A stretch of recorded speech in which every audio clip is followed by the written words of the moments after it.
morning, judges and all of you present today here. We're from National Chengchi University, and my name is Marvin. Jennifer. Carlos. So our presentation today will be based on the electronic payment market, specifically China. So first of all, we know that transactions have been changing from cash to electronic payments. So from 2000, before 2000, we know that 87.8% of the transactions were made through cash, directly through cash. But that has changed now, specifically in China, because it's a really populated area and it's a really growing market for the financial transactions, also in the commercial areas and a lot of industrialization. So there's a need for facilitation of payment. So electronic payment facilitates these transactions and makes it easier for people to go about with making business. So let me tell you more about the China market for electronic payment. Well, it is controlled by the China Union Pay Company Limited, abbreviated CUP. CUP is the largest financial card operator, owning more than 1,800 cards by 2010, by 2009, since 2009, sorry. And that accounted for 85.9% compared to its competitors. So we believe that it is a monopoly that is created in China by the CPU. Now, Visa and other international card companies want to enter the China market. So Visa had entered the China market in 1993, but they had problems because of the local currency. So they need to work with the government with respect to the local currency to appropriately enter the market and also compete with the local companies like CUP. But what is the main issue for Visa at the moment if it wants to enter the market, if it wants to compete with the local market in China?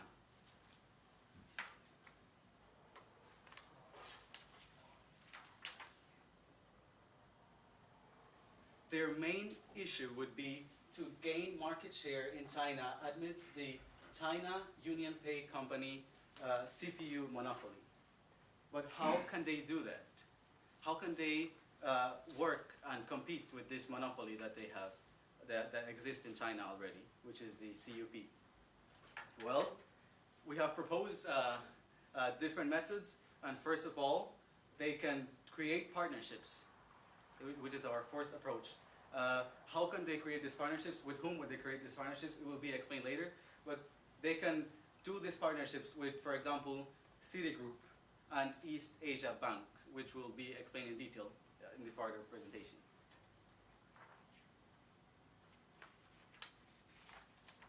So now let us move on to the environmental analysis.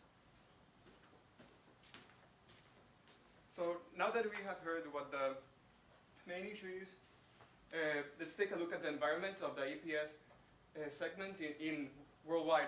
So the main competitors worldwide are Visa, and they're located in over 200 countries, CUP, which is in 117 countries, and MasterCard. As well as Visa, they are over in 200 countries. So Visa, its main advantage is that they have the largest transaction value as of right now. CUP has the largest is the largest EPS provider, and they have the largest amount of cards provided. And MasterCard, they're right now in the second place of the payment value. So how does the transaction of the different companies work in China? So first, we have Visa. First, if you pay with your credit card, you pay with the local currency that changes to USD, and from US dollars changes to RMB. And this is the same with MasterCard.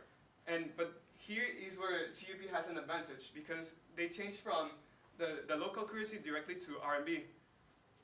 So let's see how is the card circulation worldwide, Asia Pacific has the largest circulation for almost half of the percentage, of the whole percentage, with providing financial cards. And North America has 19.7%. And it's year by year, in average, is lowering 1%, while Asia Pacific is growing 1% each year. And Western Europe has 10.6%, and its percentage is increasing by about 0.3% each year. And here are the values for 2010 of the transactions. Visa has 39.8, is still the largest. MasterCard came in second with the 22.2%, and CUP in third with 11.4%. So now, what is important to know is how is the environment in China itself. Well, as Marvin previously mentioned, CUP has the largest EPS provider in China, and they have a 85.9% of the cards in the whole China, and it's almost stable year by year. Its growth, while Visa has 3.1%, and it's year by year growing faster than CUP, and MasterCard has 2.5% and is right behind Visa, still again growing. And here are the values of the different companies. First we have CUP with the 78%, Visa with the 12.5%, and MasterCard with the 7.85% of the value of the EPS markets.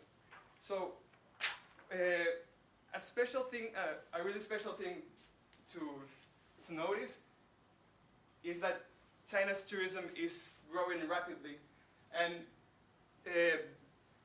it's the fastest growing outbound since 2010, and people going from China to the US are spending around 7,000 US per person, while people from other countries are spending in average 4,500. And it's growing rapidly. As we can see, from 2010 to 2011, it grew 35%. And in the US, they are the ninth largest tourists that come in US. And they said that in 10 years, it's supposed to be the first group of tourists, the largest group of tourists that are going to go to the US. So they have to take a look at this in order to have this is a great opportunity for Visa to take a look at.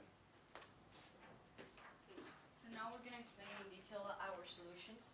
It's important to know before we engage on the solutions that due to the limitations of Chinese government and our currently situation with the WTO, we have analyzed this situation and come up with a solution of partnership with Citigroup and Bank of East Asia, which is a direct relationship with the only banks that currently have been allowed by the government to have their own credit card denomination in RMB. And this will give us low transaction costs. We'll be able to have lower related fees that previously were in 1 to 2%. We'll be able to give lower related fees, and we will also be able to give lower merchant fees, which previously in the case we see that SUP has 15 to 20% lower percentages than Visa. So by having this partnership with Citigroup and Bank of East Asia, we'll be able to reduce, later on we're going to explain in detail more about it, but we're going to be able to reduce some of the transaction process and how we, instead of having one currency conversion, we have two, and so on. And we also going to be able to give our customers in China more of ATM, debit card and prepaid card transactions and services. As we can see in the case, the debit card had a 10.5% growth, so there's still room to improve. And as well in the prepaid cards, we have 9.5%, telling us that there's still room for our company to expand and grow. And what we were gonna offer our partners, Citigroup or Bank of East Asia, is lower our royalty fees. Previously, we had a 0.2% internationally and 0.4 in local payments. So we were gonna reduce the royalty fees. So now my co-partner is gonna explain a little bit more about this. Thank you very much. One thing that was mentioned before by my partner Jenny was the lowering of settlement fees through transactions with foreign currencies. So currently, the current settlement fees used by Visa are 1 to 2% of the transaction fee for the foreign currency. However, our major competitor, CUP, doesn't have this transaction fee, and so that's currently we have a CUP cooperation where we have co-branded cards. Chinese cardholders who use the CUP Visa cards don't like these fees, and so they'll opt to use a CUP card, which can now be used internationally. So we want to lower these settlement fees so that we have a chance to compete with these CUP cards. Just to reiterate the potential of the Chinese tourism and why it's important to not only think about the market in China but also internationally. There has been a 17th growth in 2007 of outbound Chinese tourists. So it's very important to think how we can offer better transaction between foreign currencies because they'll be spending outside of China. Okay, so we want to lower settlement fees. We also want to lower merchant fees. As mentioned in the case, Visa has considerably higher merchant fees than CUP. So merchants are very accepting of CUP, might be more accepting of CUP rather than Visa. So it would be beneficial for us to lower our merchant fees to be more widely accepted. We would also like to simplify the settlement process. The current settlement process is more extensive than our competitors with CUP. What they do is they take the foreign currency and then they convert first to US dollars. So we have that middle conversion, and then it's converted to RMB. So currently our competitors, CUP, they can convert the foreign currency directly to RMB. So this extends the process. Also, our exchange rates are based on major foreign exchange markets, whereas our competitors, they base it on the daily amount set by the Chinese government. So it's a longer process, and we have several factors playing into our exchange rates. So exchange rates might be unclear to the consumer. So as mentioned before, we'd like to have cooperations with Citibank and East Asia Bank, who already have a presence in China. So we hope that we can leverage these cooperations to provide a simpler process when making these exchanges and to lower the transaction fees when converting the currencies. Okay? So now that we know what is the plan of action, which is reducing the transaction fees, also simplifying the settlement process and creating the partnerships. So where would this lead Visa? Well, they will gain the substantial market share that they need to gain in China, first of all, and they would continue to lead not only the international market as the #1 credit card company, but also they would strengthen their profits by creating this partnership with CUP, and they will remain the #1 company of the electronic payment services provider. So thank you very much. Thank you. The main issue was defined as how to compete effectively or how to compete with CUP in China. So that setting the stage of the rest of the analysis, solution, and implementation. I do have one question.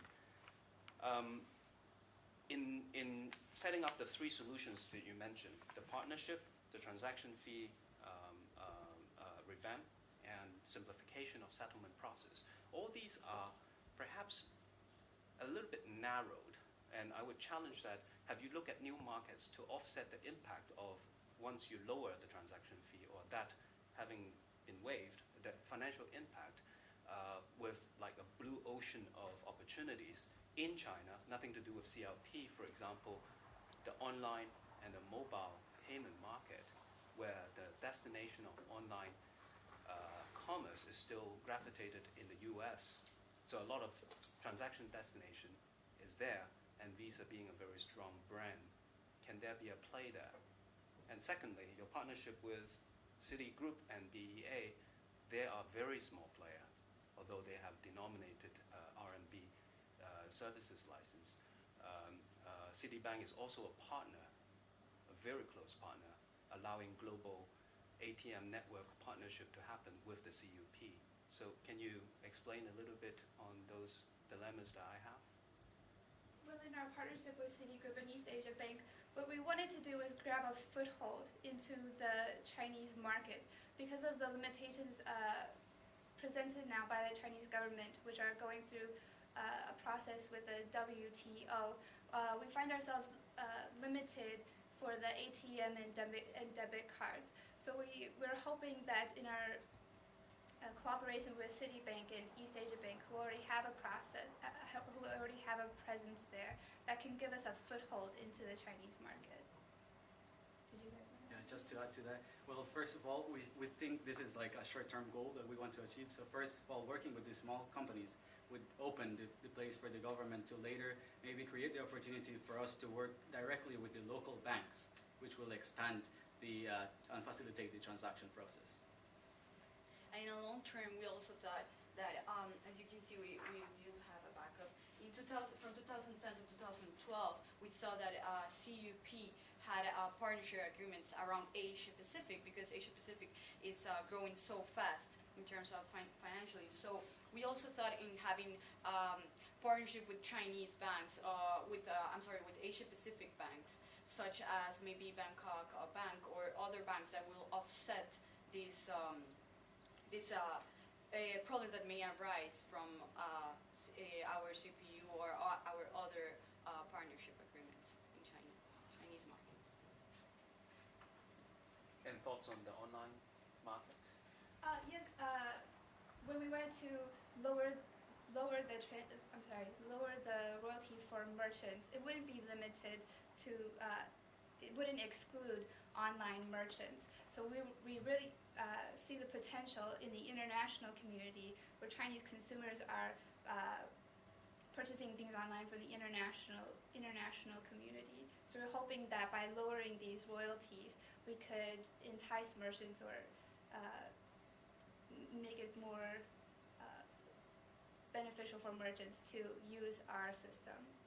Yeah, and one of the questions I was going to have is, as you said, it sounds as though you're not going to deal with the WTO issue directly. I mean, what is your stance on and how your strategy relates to the WTO situation? And the second thing is, do you feel as though the actions that you've suggested there create a price war that may erode your profits in markets that are not necessarily linked to China? Because if you change the way you're going to price the transactions in the US, let's say, for Chinese customers, what does that mean for, say, European customers? Regarding the WTO, we sort of see it as a standstill, or it's not. In the WTO, there's a winner for the outcome, but in the end, there not really be a winner because we've seen in history with China and other WTO problems that China has just reacted with more legislation or more limitations. So we were hoping we weren't going to focus on the outcome of the WTO. We were thinking of how we could work around it, regardless of what the decision would be by the WTO. And just to add, that decision made by the WTO would take too long. We don't know how much it's going to take.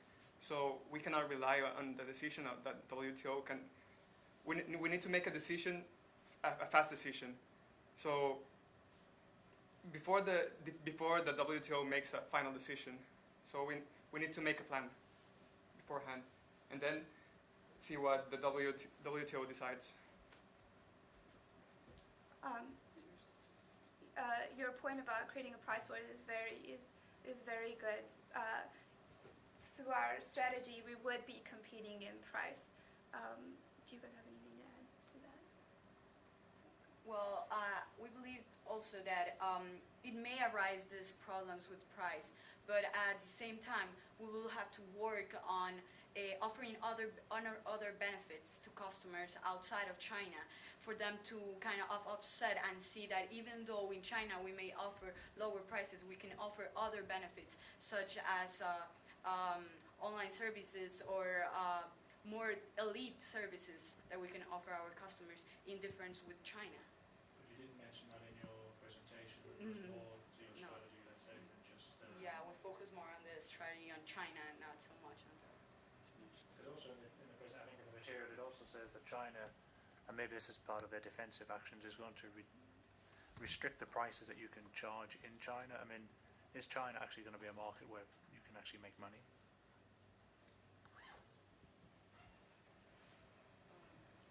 Well, the market in China is fastly growing, so even though we may reduce the tariffs, we think it's a place that we can make profits.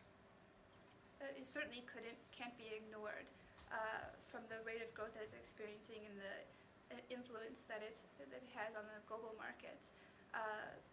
So it would be very beneficial for us to maintain that level of competitiveness with CUP, which is already expanded into the international markets and could be an international competitor.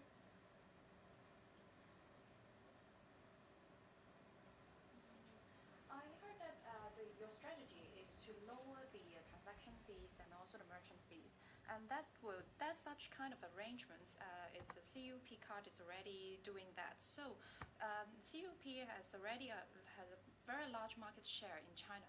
How would you think that if you just have such kind of arrangements that is the same as CUP, how would you have advantage over them in gaining the market? They have already constitute a very big market share in China. Well, the strategies with lowering the transaction fees was more to deter the rate of which CUP Visa card holders were switching to just CUP. Because of those transaction rates, cardholders were switching and were completely leaving Visa, which we saw as an issue for us. So those were to deter people from changing over to just CUP.